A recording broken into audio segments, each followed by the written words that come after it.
各位线上的同修，大家晚安，大家好，欢迎大家来参加读书会。今天晚上我们读书会的主题只有5个字啊，叫做快乐的工厂。这个世界上如果有一种工厂啊，能每天生产快乐啊，那不知道有多好啊。然而在堪忍的娑婆世界里面，却忧苦偏多啊。灾民受灾很苦啦，难民受难很苦啦，没有遭逢灾难的人也是有其他的苦啊，包括穷苦啊、病苦啊，有的人看起来是很快乐，但是呢，却也有着欲乐之苦啊。那有人则是无病呻吟啊，那是一种心灵之苦啊。那有些人呢，虽然很有钱，但却也是不快乐啊。这种种种不快乐的情境呢，不断重复在我们生活周遭的发生呢，让我们成为苦难的众生呢。处在这种情况下呢，人们会开始追寻各种不同形式的快乐，来抚慰自己心灵上的空虚跟痛苦啊，甚至呢妄想有一个快乐的工厂啊，能源源不断的大量制造快乐好让人们呢不再悲苦啊。如果快乐可以经由工厂大量生产的话，那人生还有什么悲苦跟烦恼可以让我们来觉悟跟修行呢？佛法如果不是建立在苦空无常无我之上，那佛法也没什么好修的啦，太顺遂了不是吗？那佛法如果缺少了烦恼跟污浊啊，佛法就不能成立了。为什么？因为烦恼就是成佛的种子成佛的种子都没有了，要如何成佛？没有种子的话，如何发芽茁壮成长、开枝散叶呢？是吗？就因为苦难跟无常偏多啦，我们才会想到要如何来解脱这些痛苦，来减轻这些烦恼那如果有这种念头呢，其实就是修行的第一步的啦。有那种渴望嘛，希望借着修炼佛法呢，来增强我们转念的功夫不但让自己在困境中能够吃苦了苦，苦尽甘来同时心有余力呢，也去深入苦难，闻声救苦让深陷苦海中的人呢离苦得乐，这样我们就成为别人的贵人了嘛每一个人的一生中呢，都有一位贴身的老朋友每一个人都有。那这个老朋友叫什么？叫做苦，英文叫做 suffering 你问他从哪里来他说从内心而来那这个是一个事实他不会因为你的学历、地位、财富、年龄或宗教不同而改变的所以佛法才会说娑婆世界是一个堪忍的世界。为什么叫我们要堪忍呢？因为人生是苦，人生无常人生不如意的事情呢十之八九。那我们投胎来做人，本来就是个业报身嘛，都来受报的所以佛家才说，既然是受报，那我们就要以苦为师，以病为师与苦同行与病同处就是因为人生有3分的苦，才会好修行否则佛法也没有什么好修的啦虽然苦海无边但是回头是岸苦海无边并不代表人生就是一条苦不完的道路它是针对不肯回头的人而说的。因为不肯回头所以才叫做不归路嘛，也才说无边然而我们如果能够及时回头那就是回头是岸这个回头不只是指脑袋的这个转个头也是指念头，转念头苦是生命的一部分，我们没有办法完全避免，因此我们要试着接纳这个事实而不是一味的逃避即使要逃避也不一定躲得过证严上人曾经开始说到一个人即使言行已经改善了但是如果心业的种子没有把它去除的话那业障还是无法消除种子还在，就会产生那个果嘛，意思是这样子嘛。也就是说，表面上虽然日日在行善但心没有正念或者私心很重这样人生还是一条苦不完的道路啊！这个就是苦海无边呐。这个告诉我们一个道理啊，虽然说助人为乐啦，但助人跟行善的理念也要正确啊，否则还是会一边行善一边起烦恼啊！这个行善是很好啊，这是中门入行啊，以慈济的法门来讲，中门入行啊。但是这样子做一半哦，另一半是什么？法脉入心呐！一个是以慈导悲，一个是以智显慧啊，一个是行于外，一个是修于内，两个双轨并行，就是福慧双修啦。所以只修福不修慧，或只修慧不修福，业障还是无法消除的这样的道理我们也要清楚啊。有人问佛陀了哈，透过修行，最终我们得到了什么啊？佛陀回答说，什么都没有得到。再问，那我们修行做什么？佛陀就微笑回答了，虽然我们没有得到什么，但却失去了很多东西呀。我们失去了烦恼、埋怨、忧愁、愤怒、沮丧、悲观、不安等等，同时也失去了自私自利、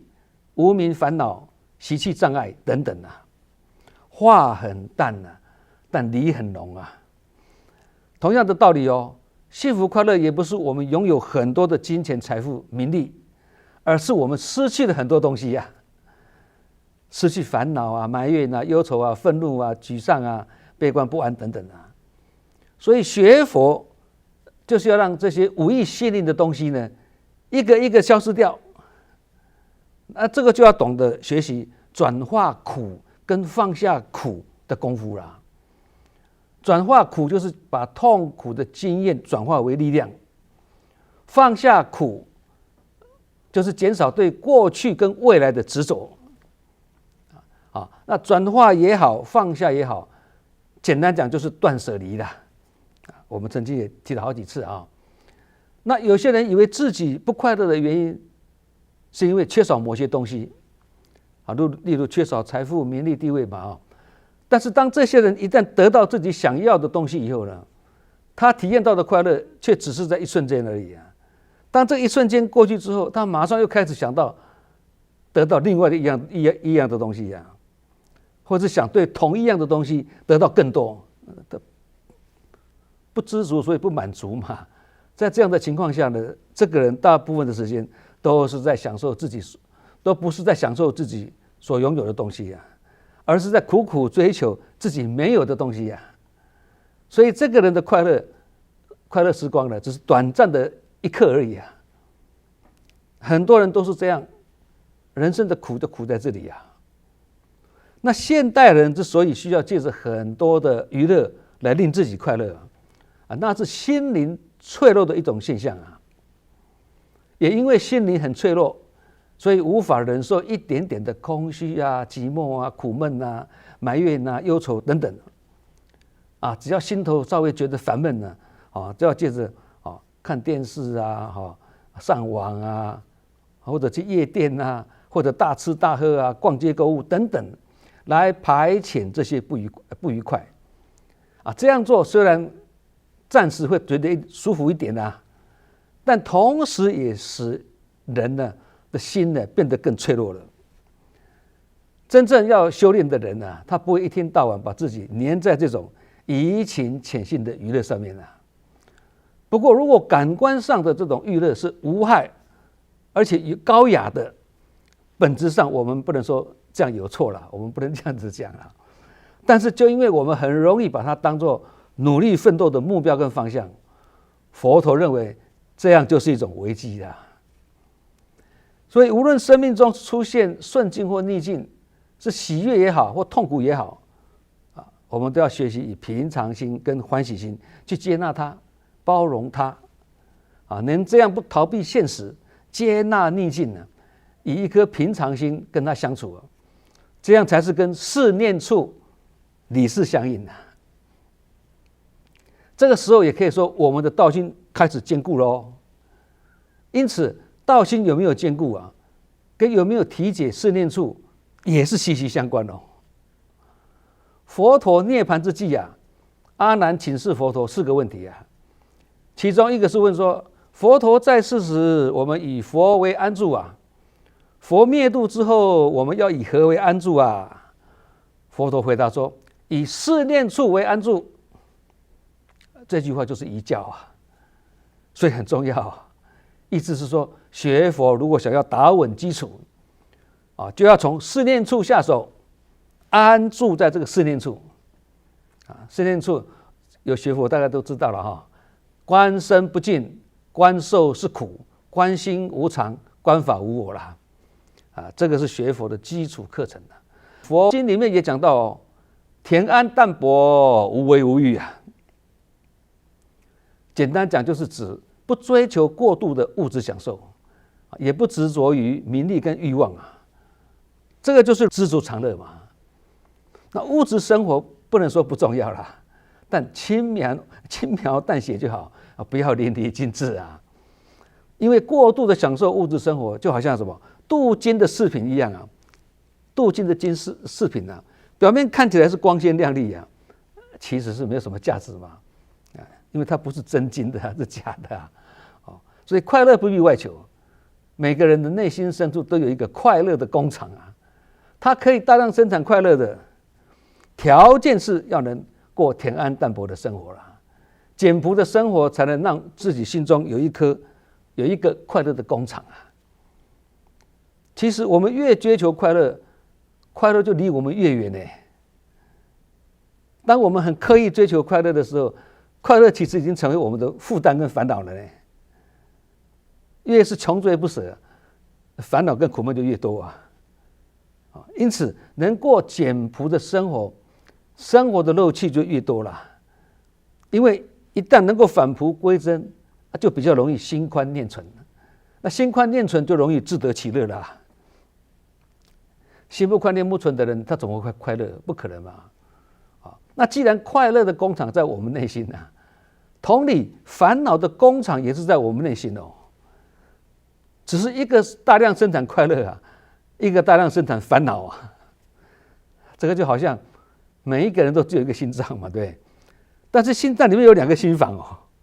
一个住着快乐，一个住着烦恼啊。所以快乐的时候呢，不要快乐过头，适可而止啊，或笑得太大声啊，怕会吵醒烦恼啦。也就是说，乐极生悲的意思啊。同理呀，烦恼的时候也不要让烦恼太强势，否则快乐躲在里面不敢出来，就好像乌云密布会挡住阳光一样的啊。对，这个也是这个譬喻很有道理的。佛法并不否认很多外在因素也是我们不快乐的原因之一哦，只是我们凡夫大多只看到外在的因素，而忽略了内在因素啊。这个内在因素反而是不快乐的主因呢，叫做执着。就好像我们很容易看到被风吹起的沙尘，但是看不到风啊。所以学佛的目标很简单，就是6个字啊：去我执，灭我相。3岁小孩都会讲，80老翁做不到。佛陀把苦呢称为圣地，人生有苦而让我们很不快乐，所以我们才会想要找出解脱之道啊。而修行的第一圣地呢，就是苦，辨识自己的苦，了解苦源在哪里啊，这是第一圣地啦，叫做苦啦。那第2圣地呢，叫做集，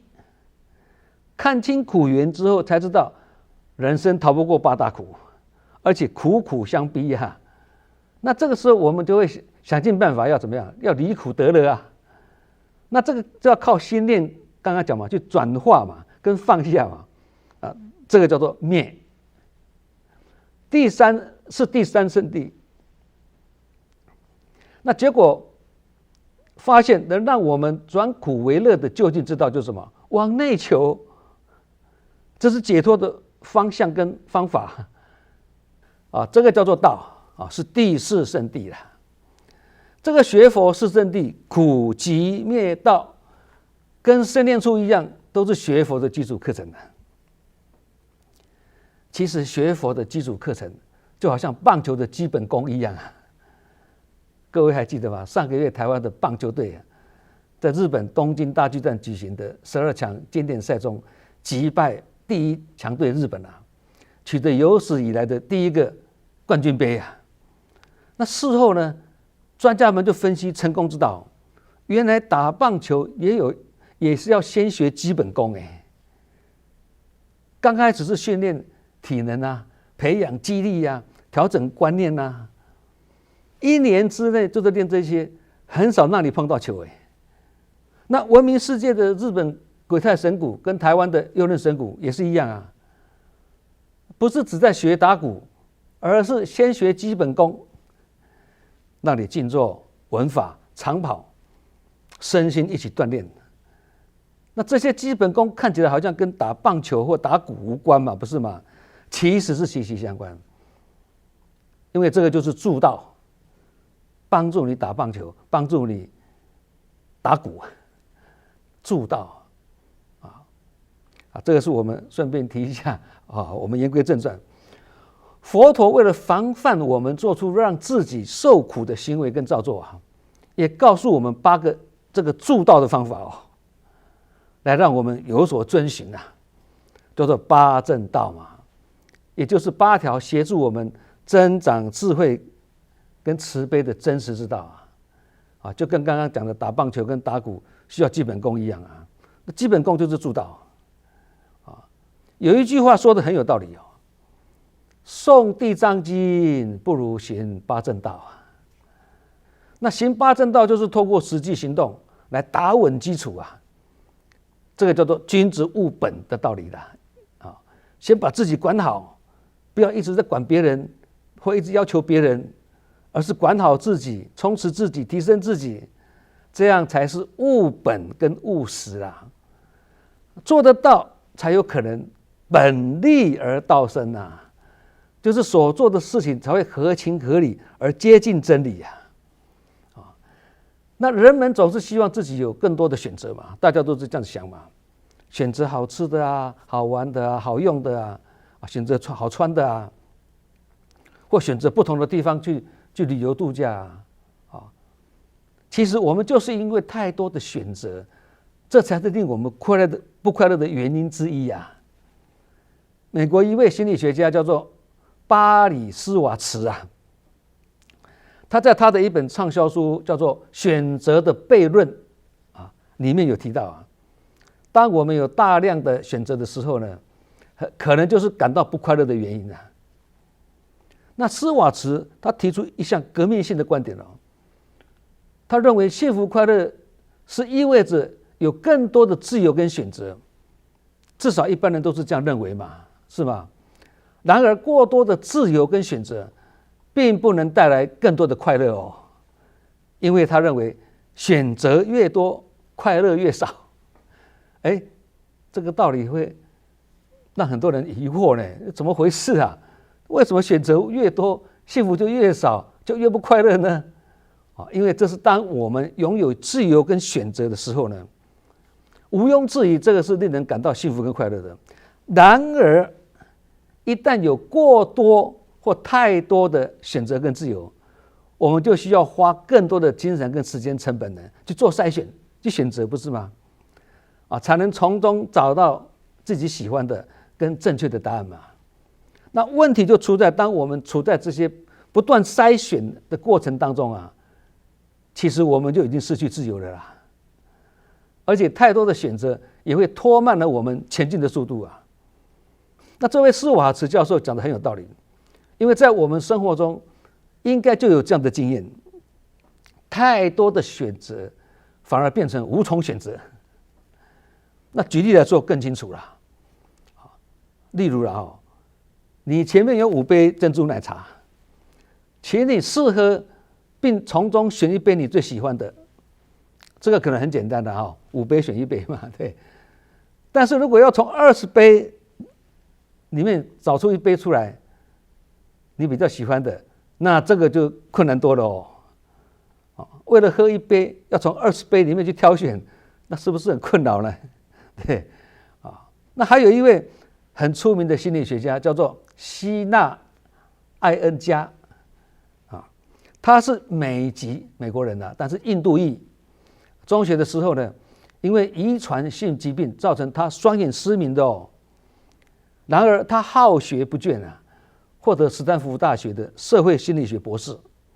他出了很多书，也做了很多实验，其中有一个实验叫做果酱实验那研究人员在这个超市里面放置2个果酱试吃的摊位，一个提供6种选择，另外一个提供24个选择。那尽管24个果酱的这个摊位呢，吸引了很多人、很多顾客围观嘛，但实际上呢，购买的人反而更少，而6个摊位的这个顾客买的概率是24摊位的6倍。这个告诉我们一个道理选择太多会让人难以决定，甚至呢放弃购买不买了很难选而更少的选择让决策变得很简单很轻松。其实台湾的电视购物平台也是一样产品琳琅满目，每一个主持人都讲得天花乱坠的，令人心动但太多的选择却令人难以选择，不是吗？其实人生的道理也是这样的当我们为了做出选择而耗费大量的成本虽然得到我们喜欢的或正确的答案就会有满足感嘛。然而不可否认的一旦选择越多，要找到正确答案的难度就越高嘛。因为我们会犹豫跟烦恼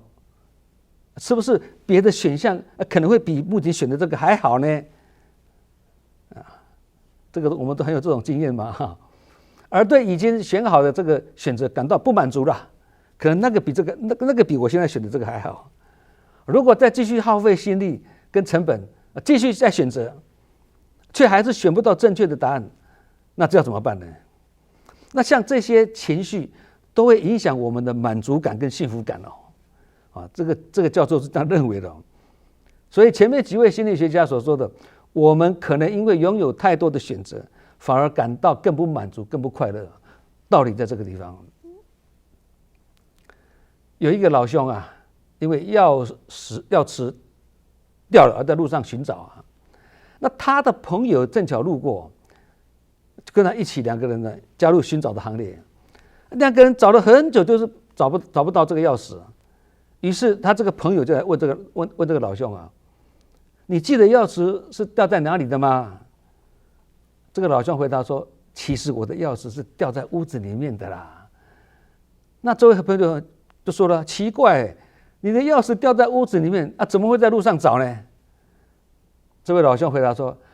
这个因为外面比较亮，比较好找这个虽然是一个寓言的故事也是一个笑话了但如此类似颠倒的事却时常在我们生活中发生其实这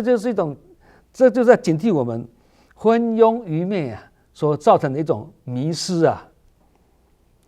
我们都会说，从哪里跌倒就从哪里站起来嘛。同理呢，东西在哪里遗失，就从哪里去寻找这个道理是3岁小孩都懂的而且生活中大家都是以这个自然法则在重复在做的事情，不是吗？然而有一件东西呢，当我们失去它的时候，我们却往往找错地方找错方向，找错对象而自己却一直没有发现方向错误，当然就是找不到更不可能把它时时带在身边。那这个东西是什么呢？它就是快乐。寻找快乐的方法每一个人都不同啦，有些人喜欢游山玩水啦，有些人喜欢饮酒作乐啦，有些人喜欢唱歌跳舞啦，有的喜欢大肆采购花钱享乐寻找的方法是百千万种，无所不及那快乐既然来自内心，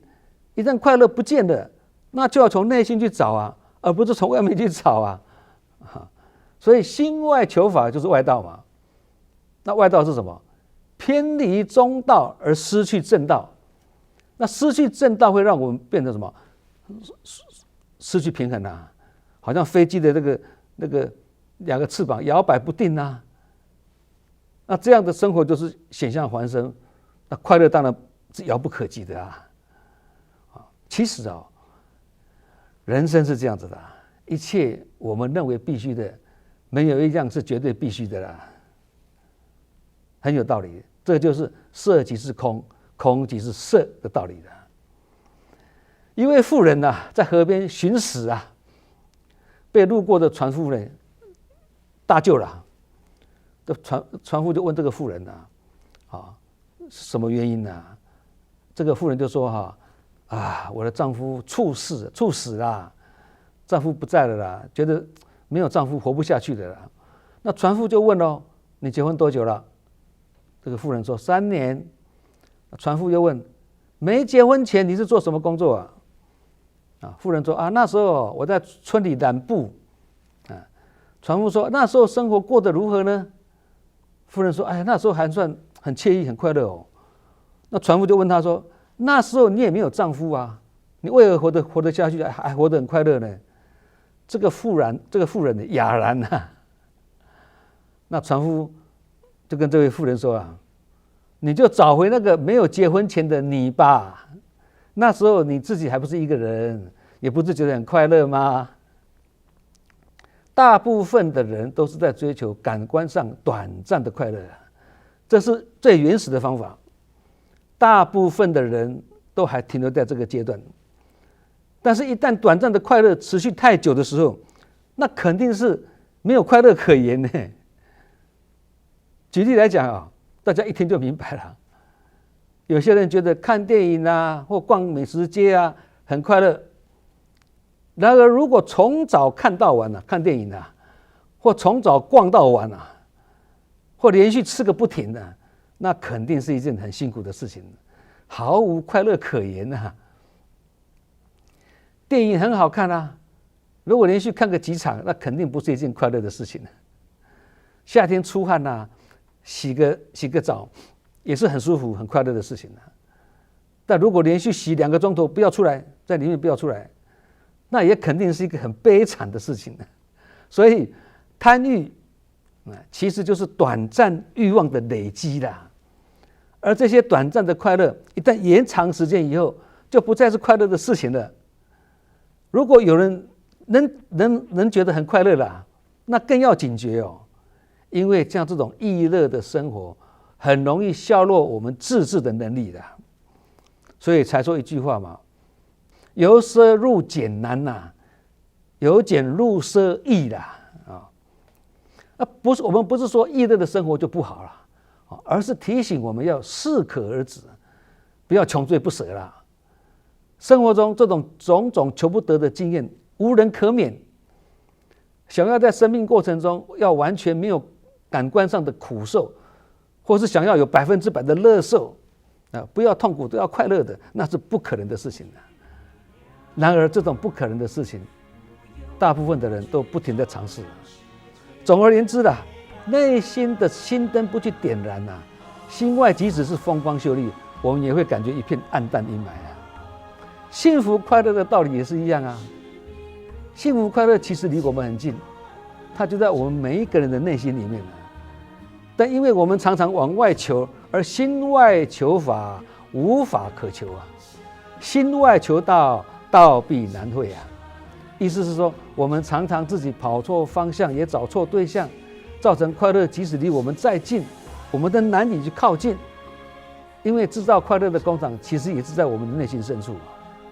所以这个道理大家一听就觉得很有道理好，我们今天晚上读书会快乐的工厂就分享到这里，希望大家都能发起充满，福慧双修。我们下周同一时间再见。